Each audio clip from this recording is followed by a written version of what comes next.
released that video. The media, you have had an opportunity to see that video ahead of its public release. It will be released in a few minutes of this press conference. But in reviewing that video, going through the evidence that we have, I believe that that is a justified use of force that occurred the other night. When you take into account the fact that the officer found himself in a grave risk of serious physical injury or death, the use of that level of force is justified by law, and I do believe that that is a justified use of force in this case. There still is investigating that will be done. As I said, there was a handgun recovered inside the car underneath the driver's seat that was found after a search warrant was obtained through the Attorney General's office. That handgun, again, was a Taurus 9mm handgun loaded with 7 rounds, 1 in the chamber and 6 in the magazine. That we are still working through to trace that gun. Working with the ATF, we will go back and trace that gun, so there's more work that needs to be done on that, as well as a lot of other follow-up, and again, there will be more interviews with the Attorney General's office. So with that, I will take any questions. How was the two officers involved, how are they doing today? You know, I think they're doing okay. It's a lot to process, and again, as I said yesterday, you know, I reached out to them, just making sure that they remember, and our wellness team is also involved, to remember that there are resources available and that they, you know, they're going to have to get rest, but also to avail themselves of those resources. The officer that discharged his firearm, that, as you saw in the video, physically he'll be okay. The name of the subject, I'm sorry I didn't end with that. The name of the individual, the subject, is Davion Roberts. I know the media has obtained that name. He's 25 years old. 2 addresses, one of Buffalo, and then there's an address in the state of Georgia. I know the media has had that. We have not, as a police department, released that, but obviously I'm releasing that now. The 2 officers that were involved, the officer that discharged his firearm is Ronald Ammerman. He's been with the police department for 7.5 years, and Jonathan Crawford, who's been with the police department now for 2 years. The officers, are they technically suspended pending the investigation? Can you elaborate a little bit more about that? No, as is standard policy, they're on administrative leave. They're not suspended, they're on administrative leave. Are they both? Even Crawford? Both officers at this time are on administrative leave.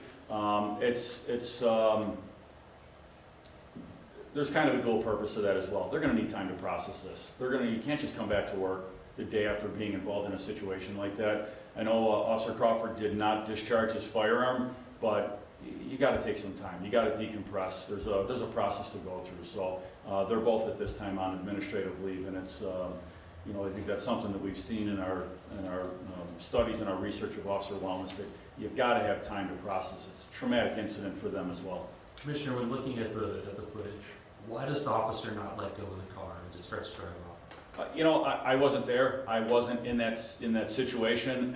I can only answer based on my opinion. I think that it occurred so fast that when he had his arm on the car accelerated at such a rapid speed. I believe, and this is just my opinion, I believe that he found himself going at such a fast speed that if you let go, you're potentially looking at very serious physical injury or death. Now, we don't know what would have happened beyond that, but fortunately for the officer, he was able to come out of that okay, physically okay, and it ended. And the 6-year-old child that was in the car, don't forget, was able to be, I'll call it, saved from that situation. No injuries, you know, reported to the child. So it's, you know, these situations, they're not, they don't evolve in a classroom. They don't evolve in a training facility.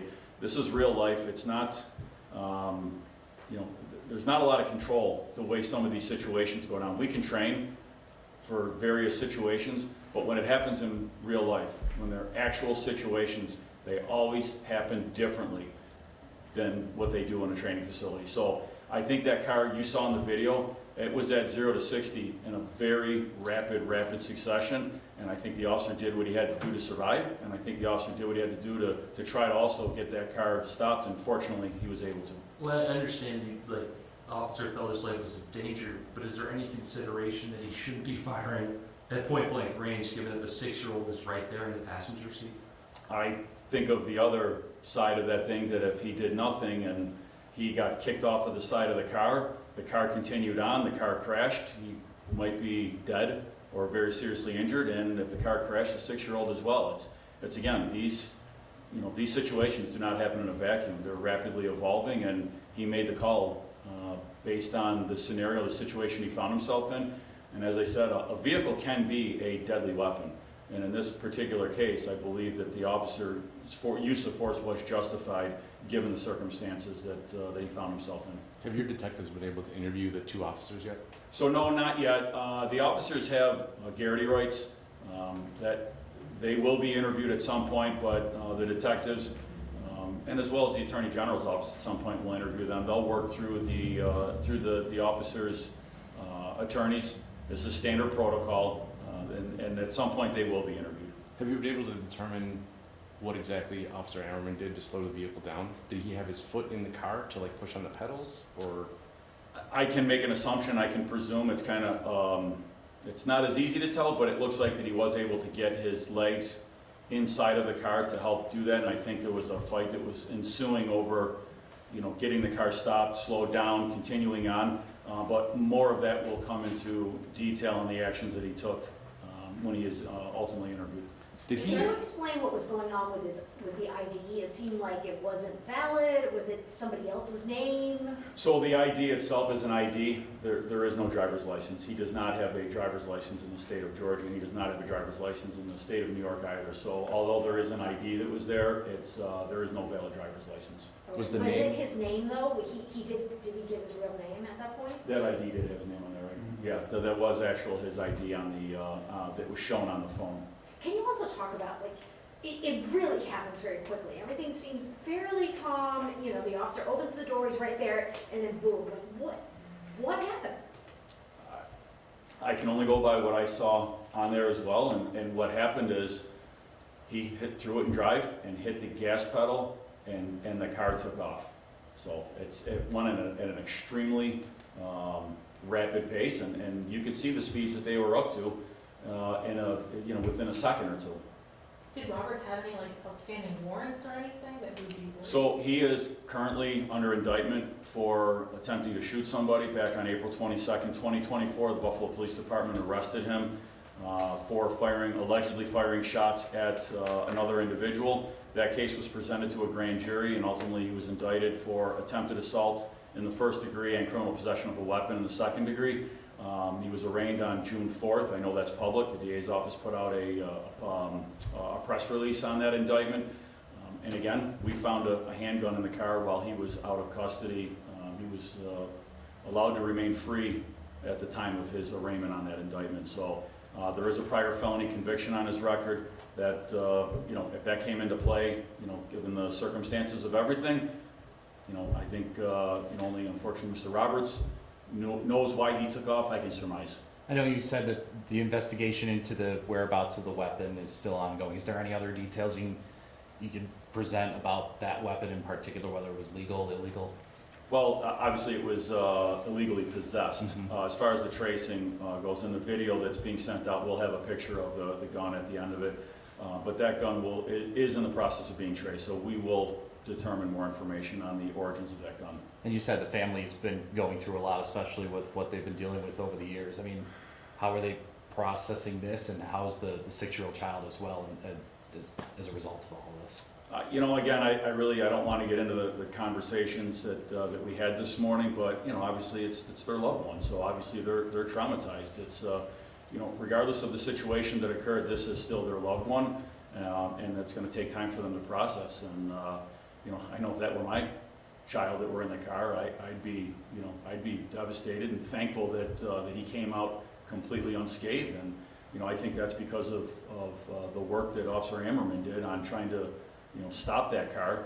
And you saw the actions of Officer Ammerman. He sprinted a good distance down the street going after that moving car, and was able to get that child out of the car. And you can hear his words and what he said when he embraced that child. So, the child's hopefully will get some help. There's resources out there. It's a lot to process at that age.